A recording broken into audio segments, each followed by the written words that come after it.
നമുക്ക് റസൂലുള്ളാഹിനെ ഒന്ന് കാണണ്ടേ മോനെ.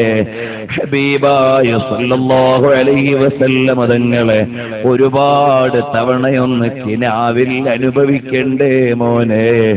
അവസാനം മദീനയിലേക്കൊന്നെത്തണ്ടേ മോനെ. അവിടെ ചെന്നൊന്ന് സലാം പറയുമ്പോൾ ഹബീബായ തങ്ങളത് കേൾക്കുമല്ലോ മോനെ. ഇഷ്ടമുള്ളവർക്ക് അവിടുന്ന് സലാം മടക്കുന്നത് കേൾക്കാമല്ലോ മോനെ. അപ്പോൾ ഹബീബായ തങ്ങളുടെ മദീനത്ത് ചെന്ന് സലാം പറയുമ്പോൾ അവിടുന്ന് ഖബറു ശരീഫിന്റെ ഉള്ളിൽ കിടന്ന് വഅലൈക്കുമുസ്സലാം എന്ന് പറയുന്നതൊന്ന് കേൾക്കാൻ ആശയില്ലേ മോനെ. അല്ലാഹ് അവസാനം ഞങ്ങൾ മദീനയിലെത്തുമ്പോഴെങ്കിലും ഹബീബായ തങ്ങളുടെ മുമ്പിൽ ചെന്ന് സലാം പറയുമ്പോൾ അവിടുന്ന് സലാം മടക്കുന്നതൊന്ന് കേൾപ്പിച്ചു തന്നിട്ട് പിന്നെ ജീവിതം വേണ്ട, പിന്നെ ജീവിതം വേണ്ട, നിന്റെ ലിഖാഇന് പറ്റുന്ന ഒരു മരണം മതിയല്ലോ. ഇവിടെ എത്രയോ കൊല്ലം ജീവിക്കാമെന്ന് ആരോടും ഗ്യാരണ്ടി പറഞ്ഞിട്ടില്ല, പറഞ്ഞിട്ട് കാര്യമില്ല. ഉടമ്പടി ചെയ്തിട്ടില്ല, ഉടമ്പടിക്ക് പ്രസക്തിയില്ല. നീ വിളിക്കുമ്പോൾ വരേണ്ട അടിമകളാണ് ഞങ്ങൾ, നീ വിളിക്കുമ്പോൾ അനുസരിച്ച് കിടക്കേണ്ട ദാസന്മാരാണ് ഞങ്ങൾ. പിന്നെ ഞങ്ങൾ ഉടമ്പടി ചെയ്തിട്ടെന്ത് കാര്യമാണ്? അല്ലാഹ് നിനക്കിഷ്ടമുള്ള നല്ലവരായ അടിമകളെ പോലെ ഹബീബായ നബിതങ്ങളിലേക്കൊന്ന് ചേർത്തു തന്നിട്ട് അവസാനം ഹബീബിന്റെ ആശിഖീങ്ങളിൽ ഞങ്ങളെ ഒന്ന് പെടുത്തി തരണം റഹ്മാനേ. ആ റസൂലുള്ളാഹിനെ ഒന്ന് കാണണ്ടേ മോനെ. രാവും പകലും ഒന്ന് ആലോചിച്ചു നോക്ക്. രാവിലെ മുതൽ വൈകുന്നേരം വരെ നബിതങ്ങളുടെ ദീനിനു വേണ്ടിയുള്ളൊരു ഖിദ്മത്ത്. രാത്രി കിടന്നുറങ്ങുമ്പോൾ ആ നേതാവിന്റെ ഒരു നോട്ടം, രാത്രി കിടന്നുറങ്ങുമ്പോൾ മുത്തുനബിതങ്ങളോടൊരു കാഴ്ച. എന്തൊരാനന്ദമുള്ള ജീവിതമാണ്. അല്ലാഹ് ഒരുപാട് തവണ ഹബീബിലേക്ക് ഞങ്ങളെ ചേർത്ത് അവസാനം ഒരു വിസാല് നൽകണേ അല്ലാഹ്. ലോകത്തെ ഏറ്റവും വലിയ ബുദ്ധിയുള്ള ശാസ്ത്രജ്ഞനേക്കാൾ വലിയ ഭാഗ്യവാൻ റസൂലുള്ളാഹിനെ സ്നേഹിച്ചിട്ട് ഭ്രാന്ത് പിടിച്ചുപോയ ആളാണ്. മദീനത്ത് അലഞ്ഞു നടക്കുന്ന ഭ്രാന്തനാണ്. കാരണം എല്ലാ ബുദ്ധിമാന്മാരും സ്വർഗത്തിലെത്തൂല. ഹബീബിനെ ഇഷ്ടം വെച്ച ഭ്രാന്തനും സ്വർഗത്തിലാണ്. ഹബീബിന്റെ ഇഷ്ടിലായി ഞങ്ങളുടെ കൽബിനെ ലയിപ്പിച്ച് വിസാലിന്റെ ഒരു മഖാം ഞങ്ങൾക്ക് കൊതിയുണ്ട്. ആശിക്കാൻ അവകാശമില്ലെങ്കിലും ആശിക്കുകയാണ് ഔദാര്യവാനായ റബ്ബേ. ഞങ്ങളെ ഒന്ന് ചേർത്തു തരണേ റഹ്മാനേ. എല്ലാ മുഅ്മിനീങ്ങളും ഒന്ന് എഴുന്നേറ്റൊന്ന് അടുത്തേക്ക് നിന്നാൽ ഹബീബിനെ ഒന്ന് പറയാമല്ലോ, റസൂലുള്ളാഹിനെ ഒന്ന് പറയാമല്ലോ. മോനെ, നബി സല്ലല്ലാഹു അലൈഹി വസല്ലം തങ്ങളെ പോലെ സൗന്ദര്യമുള്ളൊരു നേതാവ് വേറെയില്ല. എന്തൊരു സൗന്ദര്യമാണ് അവിടുത്തെ കയ്യോ. മാമസിത്തു ദീപാജൻ വലാ ഹരീറ അല്യന മിൻ കഫി റസൂലില്ലാഹ് സല്ലല്ലാഹു അലൈഹി വസല്ലം തങ്ങളുടെ കൈവെള്ള പോലെ മാർദ്ദവമുള്ള ഒരു പട്ടും ലോകത്തില്ല. അവിടുത്തെ മുഖത്തെ പ്രകാശം പോലെ സൂര്യനും പ്രകാശമില്ല, ചന്ദ്രനും പ്രകാശമില്ല. അവിടുത്തെ സ്വഭാവം പോലെ വേറെ ഒരാൾക്കും സ്വഭാവ മഹിമയില്ല.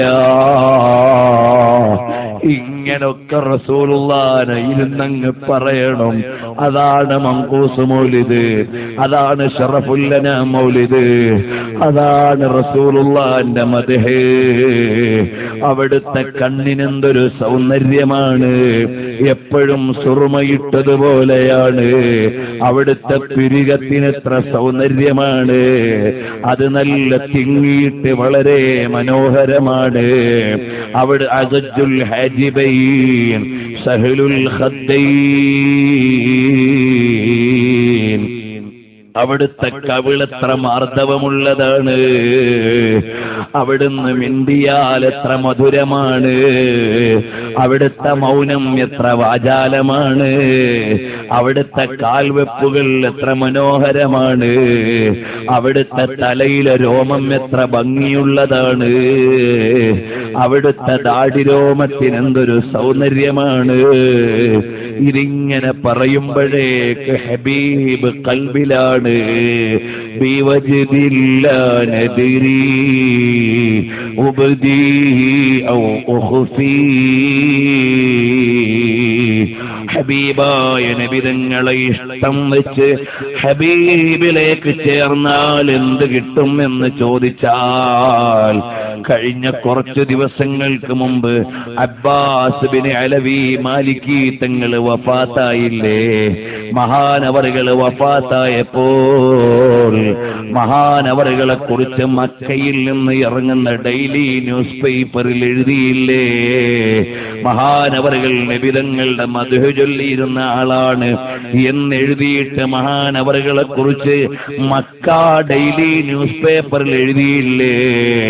ഖദ് നതഖ ബിശ്ശഹാദതൈനി ഖുബൈല സുഊദി റൂഹിഹി ഇലർ റഹ്മാൻ. അവിടുത്തെ ആത്മാവ് അല്ലാഹുവിലേക്ക് പറക്കുന്നതിന് മുമ്പ് കലിമ ഉറക്കെ ചൊല്ലിയെന്ന് അതാ പത്രം റിപ്പോർട്ട് ചെയ്യുകയാണ്. റസൂലുള്ളാഹിന്റെ മദ്ഹ് പ്രചരിപ്പിച്ച അബ്ബാസ് ബിൻ അലവി അൽ മാലിക്കി എന്നിട്ട് എഴുതുന്നു, മക്കത്തെ ജന്നത്തുൽ മുഅല്ലയിൽ ഖുബിറ ബൈന തഹ്ലീലി വത്തക്ബീർ,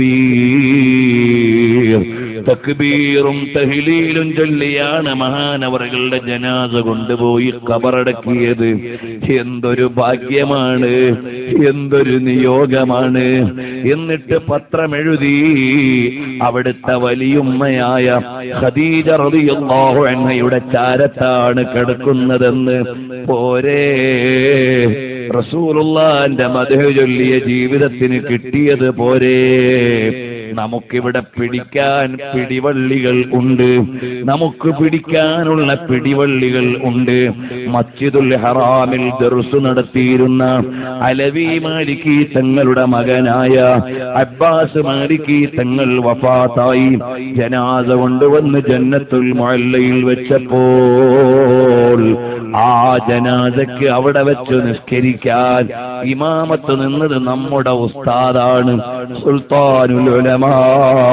അല്ലാഹ് അവിടുത്തെ ആയുസ് നീട്ടണേ, അല്ലാഹ് അവിടുത്തെ ആയുസ് നീട്ടി ഞങ്ങൾക്ക് റഹ്മത്ത് ചെയ്യണേ അല്ലാഹ്. എത്ര വലിയൊരു അംഗീകാരമാണ്. റസൂലുള്ളാഹിന്റെ മക്കള് മക്കത്തുനിന്ന് വല്യമ്മാന്റെ അടുത്തുനിന്ന് കൊടുത്ത അംഗീകാരമാണ്. അത് ഞങ്ങൾക്ക് വലുതാണ്, ലോകത്തുള്ള എല്ലാ അവാർഡിനെക്കാളും വലുതാണ്, ലോകത്തുള്ള എല്ലാ സമ്മാനങ്ങളെക്കാളും വലുതാണ്. ഞങ്ങളുടെ ഉമ്മിച്ചയായ, ഞങ്ങളുടെ വലിയുമ്മയായ ഖദീജ റളിയല്ലാഹു അൻഹയുടെ ചാരത്ത് വെച്ച് അവിടുത്തെ പേരമക്കള് നൽകിയ ബഹുമാനമാണ്. അല്ലാഹ് ഞങ്ങളുടെ ഉസ്താദ് അവർക്ക് ആഫിയത്തോടെ വലിയ ദീർഘായുസ് നൽകണേ അല്ലാഹ്. എല്ലാ വിഷമങ്ങളും മാറ്റി ഒരാളുടെ കെണിവലയിലും പെടുത്തിക്കളയല്ലേ അല്ലാഹ്. അവിടുന്ന് വലിയ കാവല് നൽകണേ അല്ലാഹ്. ഞങ്ങൾ ഉസ്താദിനെ സ്നേഹിക്കുന്നത് ഞങ്ങളുടെ നേരെ ശരീരത്തിന്റെ ഉപ്പയായതുകൊണ്ടല്ല, ഞങ്ങളുടെ ഭാര്യാപിതാവായതുകൊണ്ടല്ല, ഞങ്ങൾക്ക് പണം തരുന്നത് കൊണ്ടല്ല, നിന്റെ ദീനിന്റെ കാവൽ ഭടൻ എന്ന നിലക്കാണ് അല്ലാ ഞങ്ങൾ സ്നേഹിച്ചു പോയത്. ഇൽമിന്റെ നേതാവായതുകൊണ്ടാണ്. ഒരുപാട് കാലം അവിടുത്തെ തണല് നീട്ടിത്തരണേ അല്ലാ. പ്രിയമുള്ളവരെ, താജുൽ ഉലമാ തങ്ങളും സുൽത്താനുൽ ഉലമാ ഉസ്താദ് അവറുകളും റഈസുൽ ഉലമാ സുലൈമാൻ ഉസ്താദ് അവറുകളും അവരെല്ലാം നമ്മളെ കൈപിടിക്കുന്നത് ഹബീബ് സല്ലല്ലാഹു അലൈഹി വസല്ലമ തങ്ങളിലേക്ക് ചേർത്തു തരാനാണ്. ആ ഒരു തിരിച്ചറിവ് എനിക്കും നിങ്ങൾക്കും ഉണ്ടാകണം. മരിക്കുന്ന സമയത്ത് നബി സല്ലല്ലാഹു അലൈഹി വസല്ലമ തങ്ങളെ കാണണം. നൂറുൽ ഉലമാ ഉസ്താദ് അവറുകൾ സ്വലാത്ത് ചൊല്ലാൻ കൽപ്പിച്ച് നബി തങ്ങളുടെ ആധാറുകൾ ജനാസയിൽ വെക്കാൻ ഒരുക്കി വെച്ച് വസിയ്യത്തുകൾ അടക്കം എഴുതി റെഡിയാക്കി വെച്ച് നമുക്കൊരു മാതൃകയായിട്ടല്ലേ പോയത്. അല്ലാഹ് അവിടുത്തെ ദറജ ഉയർത്തണേ. അല്ലാഹ് ഈമാനോടെ ജീവിക്കണേ. ചെറുപ്പക്കാരെ, രാത്രി കിടക്കുമ്പോ സിനിമ ഗാനം കേട്ട് കിടക്കല്ലേ മോനെ, സിനിമ കണ്ടുകൊണ്ട് കിടക്കല്ലേ മോനെ. നിനക്ക് കേട്ടുകൊണ്ട് ഉറക്കം വരണമെങ്കിൽ ബുറുദ കേട്ടിട്ട് കിടന്നോ. മുത്തുനബി തങ്ങളുടെ പച്ചക്കൊമ്പ കാണിച്ചുകൊണ്ട് കിടന്നോ. അങ്ങനെ ആ ഒരു കാഴ്ചയോടെ, ആ ഒരു കേൾവിയോടെ മരിച്ചാൽ എന്തു നല്ല മരണമാണ്. അല്ലാഹ് ഞങ്ങൾക്ക് നീ തഖ്വ നൽകണേ അല്ലാഹ്. അബുൽ ഖാസിം റസാഇ തങ്ങൾ എത്ര പറഞ്ഞാലും മതിവരാത്തൊരു ജീവിതമാണ്. ജീവിതകാലത്ത് ചിരിച്ചിട്ടില്ല. ഇമാം ബുഖാരി തങ്ങളുടെ ഉസ്താദാണ്. ഹദീസ് കൊണ്ട് ജോലിയായ മഹാനാണ്. മരണപ്പെട്ട് കഴിഞ്ഞപ്പോൾ ജനാസ ചിരിക്കുകയാണ്. എന്തേ ചിരിക്കുന്നത്? അതാ ജനാസ ചിരിക്കുകയാണ്. ചിരിക്കുന്ന ജനാസ വേഗം എടുത്ത് ഖബറടക്കാൻ മനസ്സനുവദിക്കുന്നില്ല.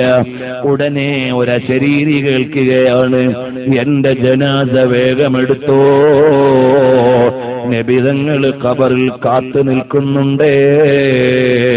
അല്ലാഹ് തങ്ങളുടെ നോട്ടമുള്ളൊരു ഖബർ ഞങ്ങൾക്കും നൽകണേ അല്ലാഹ്.